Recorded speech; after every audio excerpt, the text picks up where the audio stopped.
So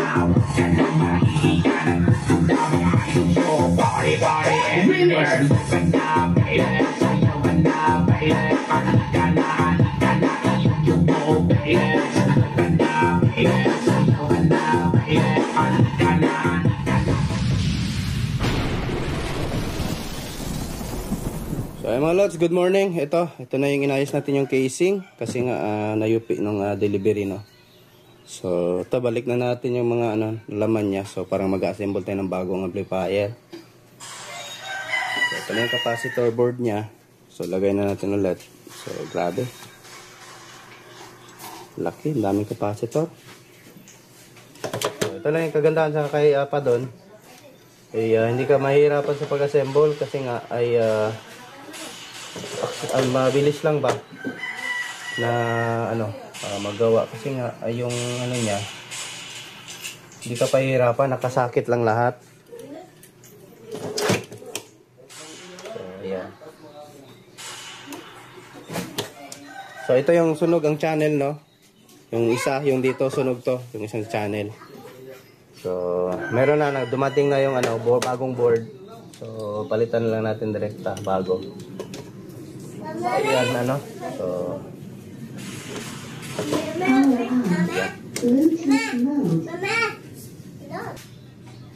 so saan yung mga screw nito nilagay ko? Andito. Tapos mahabang screw.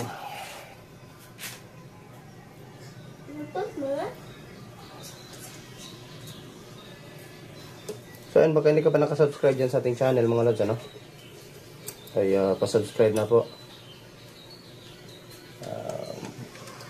Pangdagdag subscriber. So, balik na natin to yung niya. So naayos na yung straight na yung casing niya.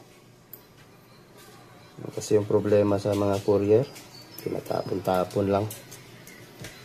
Ayos-ayos ng pinadala, pagdating wala na, warak na. Yun.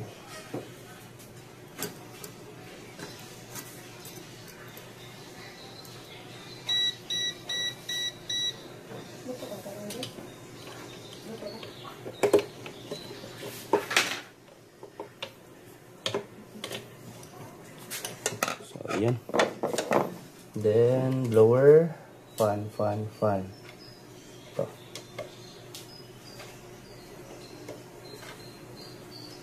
And then itong niya, supply sa kanyang preamp or driver. Ito sa kabila. Kailangan natin, ayun.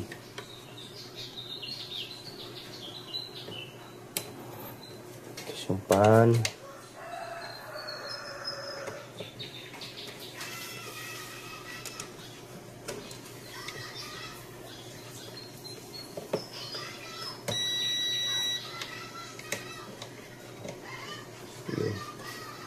So yung transformer, yung niya din, yung transformer natin, naayos ko na din yung niya.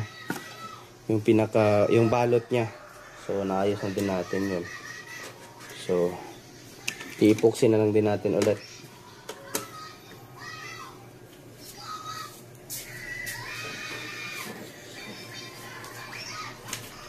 Puti niya, tinanggal ko. Gagawin natin dyan, screw natin ulit ito. Mamaya tayo ng epoxy.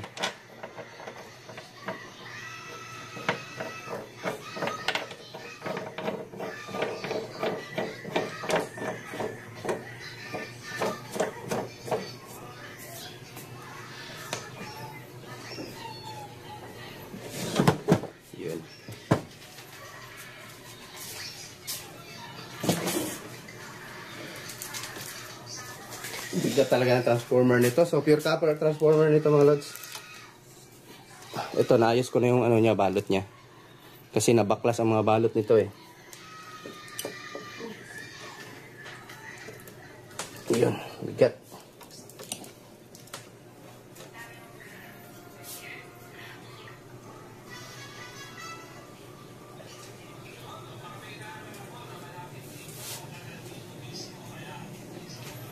Tatlo yung dito ah.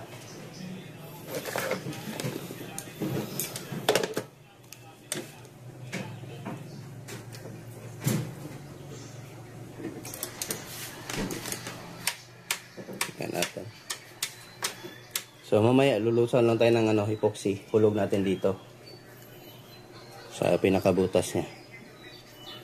Ayan. Ito. Pure copper. Bigat ng transformer siguro nasa mga ano, 30 kilos. 35 o mga ganyan mga lods. Bigat.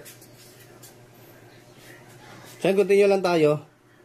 Magano ako ng epoxy mga lods ano. Ready lang ako. So yan, nalagyan ko na ng epoxy. So patutuyuin na lang natin to mamaya. So saka natin palagay yung mga board. So may sobrang pa kaunti oh. Hinaluan ko ng kaunting buhangin. Tsaka resin para ano siya. Parang lumambot yung ano no, epoxy.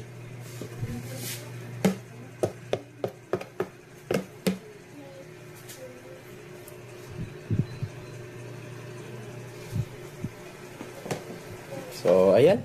At continue tayo ulit. And then, lagay na natin yung mga board niya. So, at yung replacement na board, dumating na din kasi. So, ayusin na natin to. So, ayan mga lods. At ito, tuyo na yung ano natin. So, good morning pala. At ayan oh. Tigas na. So, epoxy lang. At resin. Hinalo ko sa, ano, hinaluan ko ng sand ano, or buhangin na may konting bato-bato, maliliit. Tigas na siya, ganun lang.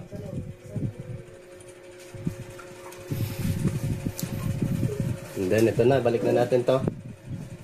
So ito na pala yung ano, isang board na dumating. Replace natin, nakabalot pa. Ayan. Ganun lang.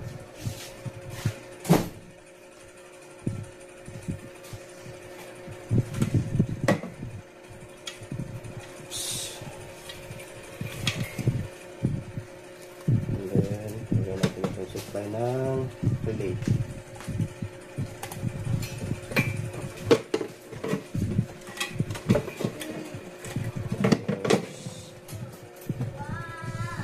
So, kanyang signal display. And then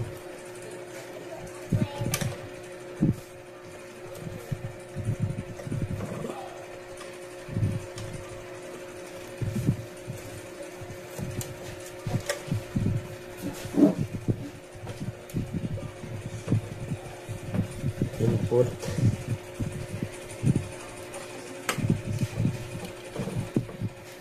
So, yeah.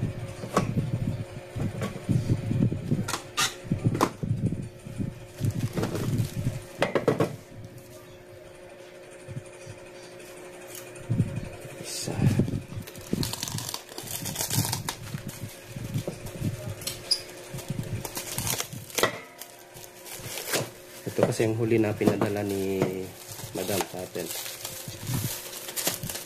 So may coming pa din akong pyesa, yung sa BG hindi pa dumating. Ito yung nauna.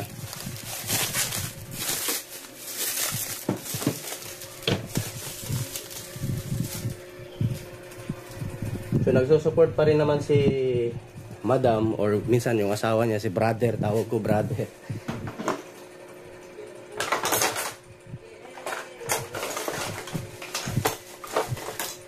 Kahit lagpas na sa warranty or lagpas na sa 1 year, so makakabili pa rin kayo ng board mga lods na ganito. So pwede pa rin kayo mag-request sa kanya na magbayad na lang kayo, no? So ayan, ito kasi bago pa to eh. Ayan, brand new, fresh from the farm. Ayan.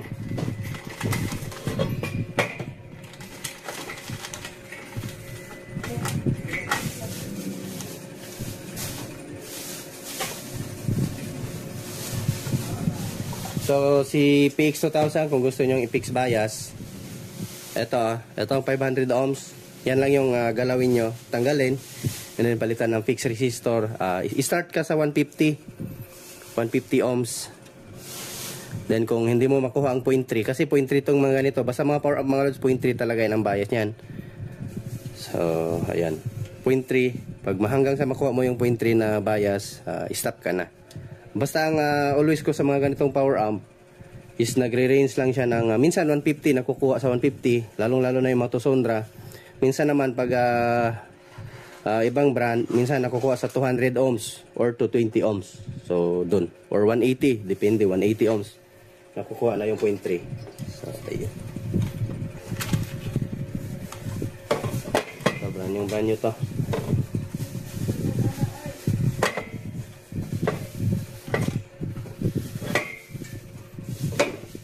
Supply na relay. Ito yung maganda sa kanya kasi salpak-salpak lang lahat. Wala kang hinangin. Yung hinangin mo lang is yung ano lang, speaker terminal lang ano. So, ito, katulad nito. Yung hinangin, itong out na lang to. So, kukunin natin yung wire nun sa kabila. Ano lang din siya, di-plug lang din. Pero dun sa ano niya, hihinangin mo na siya. Yung kulay yellow na wire. Ito. Ayun natin. Bigat talaga nito.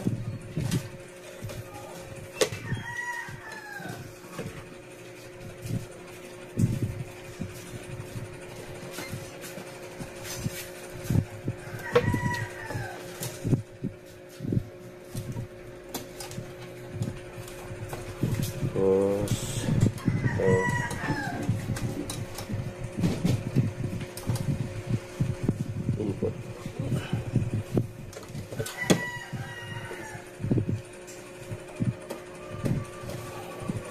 So pure copper ang ano nito. So swerte ang makabili nito.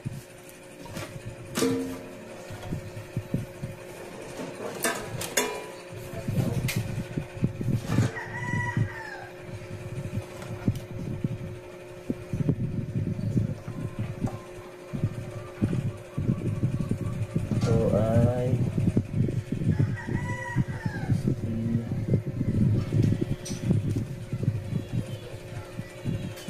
hindi naman to papasok eh pagka hindi tama yung pagtalagay mo.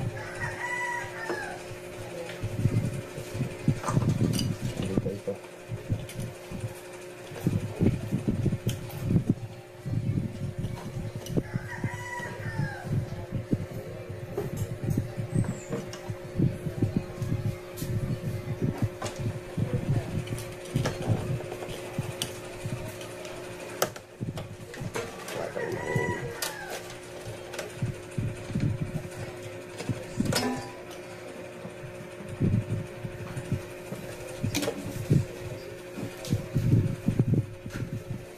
Itong red ay ang BC3, BC2, BC1. Red, BC3, BC3. Ito nga.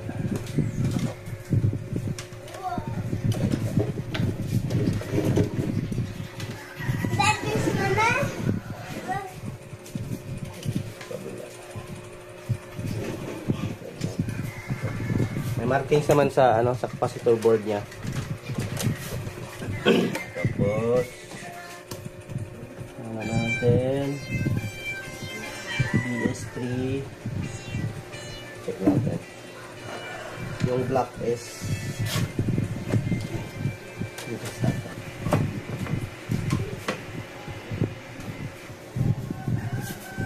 blue, ang blue BS3, blue ay BS3. Yeah.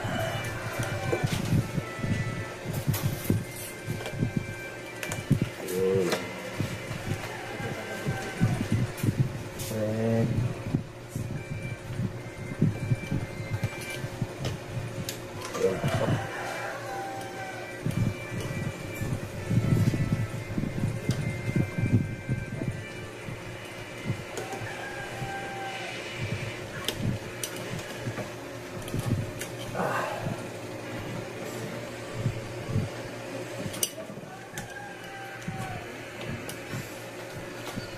Ayan. So testing muna natin bago natin iayusin yung mga wire.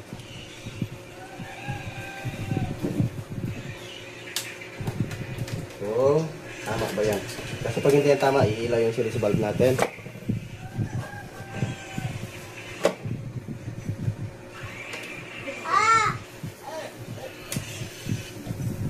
Ayun.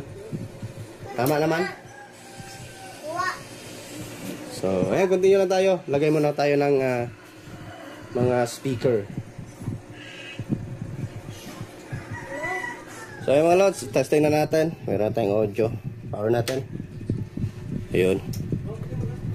Ayan, nakapaglagay natin ng speaker. So, may coming ano pala si madam, ano. So, ano ako, nag-order ko sa kanya ng sound rack. So, merong i-ano tayo sa i-share tayo na ano, merong link si madam, naggawa si madam ng sariling website. Kasi pag sa Shopee kasi sabi ni madam lugi daw sila ano, kasi grabe ngayon si Shopee magkaltas. Sakit talaga sa mga seller. So ito, meron tayong audio. Visit nyo lang ano, padunpro.com. Meron andun lahat ng mga for up ni madam.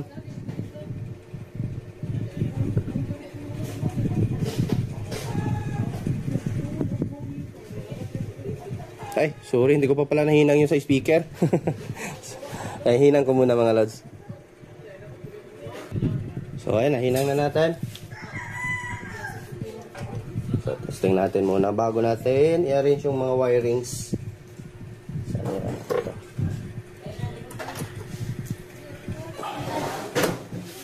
Power natin ulit. Power. So dumating na yung board ko ng Sony, ang tagal. Magwa 1 month din. So in-order natin to. From Manila ito in-order natin.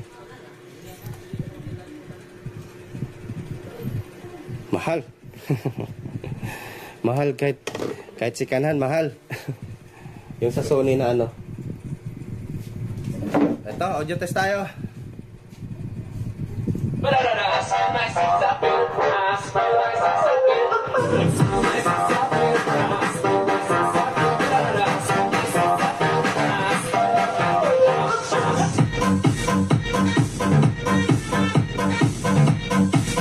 Rekta natin. Di kaya ng ano natin, series valve. Rekta na natin pa. Ayun. Ayun lang, last contact.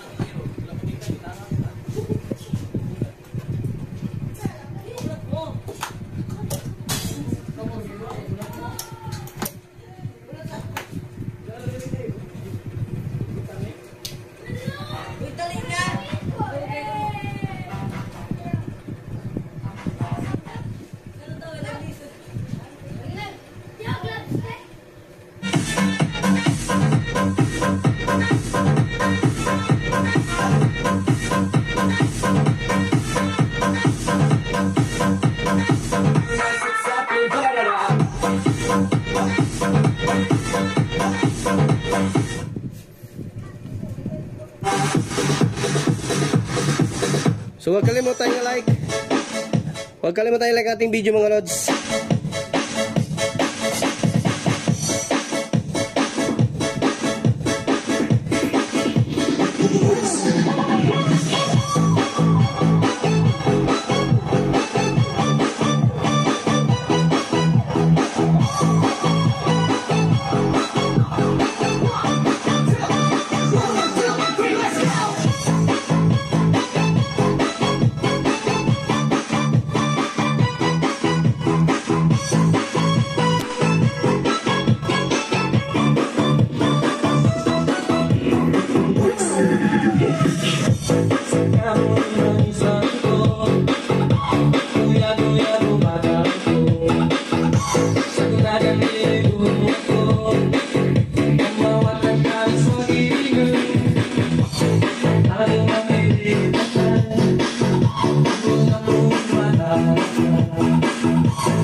yan, success na naman mga lods. At yan, tatakpan natin. Andito pala yung takip niya.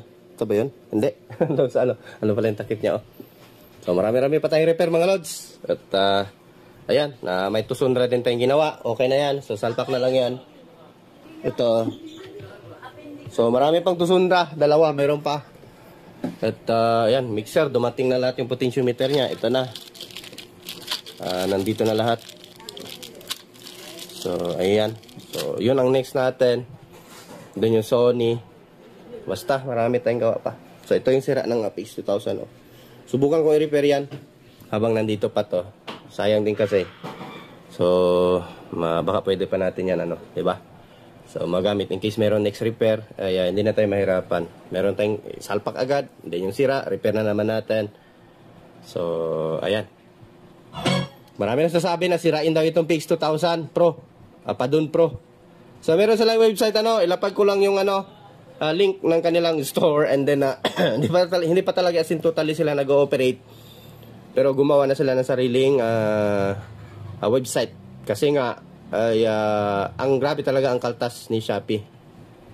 Kawawa talaga mga seller mga lods. At saka hindi mo naman din pwede benta ng mahal, kaya siguro yung ibang like Tusundra, Challenger, basta yung mga power amp, ang mahal ang benta nila kasi nga yung kaltas talaga ni Shopee mga lods, grabe. So may kaltas pa sa lalong-lalo na yung kapag yung mga buyer ay may butcher, so medyo masakit talaga sa seller. Kasi sa seller po yung tanggalin mga lods. Kunyari nagbigay si Shopee ng 1K na butcher, so dun po ikakaltas, dito po sa product ikakaltas yun. So imbis na makareceive ka pa ng 16,000 sa binenta mo, ay magiging 15,000 na lang. So lugi ka na doon. So kawawa yung mga seller. Kaya minsan ako pag magbili ko, tingin ko kunyari kapag discount na tayo sa free shipping, so hindi na ako magkaltas doon sa butcher. Kawawa din kasi yung seller. Kunyari binili mo 400 tapos kakaltasan pa ng 100 plus. So ayun, kawawa talaga si seller. Kaya yung iba, maraming nag-quit sa maraming nag-quit sa Shopee.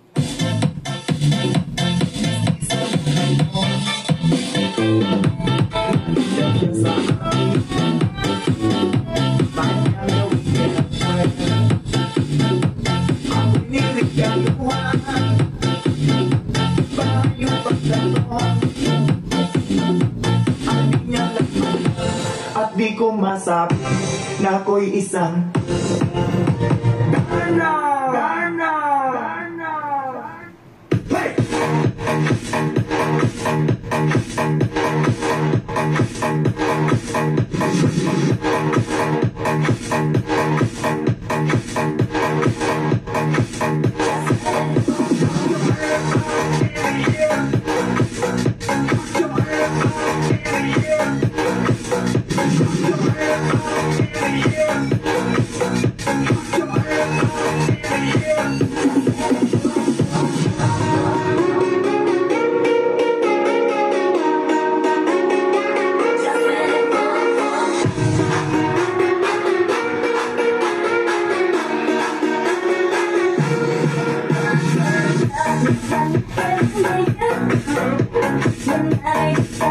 So yan natin siguro masyado pabayin yung video natin mga lods dahil naman na tayo. So i-arrange ko na lang to. I-arrange ko na ako na lang hindi natin video yung pag-wiring nito. So at least tumunog na tayo. Goods na. Ready to release na naman sa swerteng buyer nito. At ayan, pure copper po. Bigat talaga. So yan, thanks for watching mga lods. At magandang buhay. Bye-bye.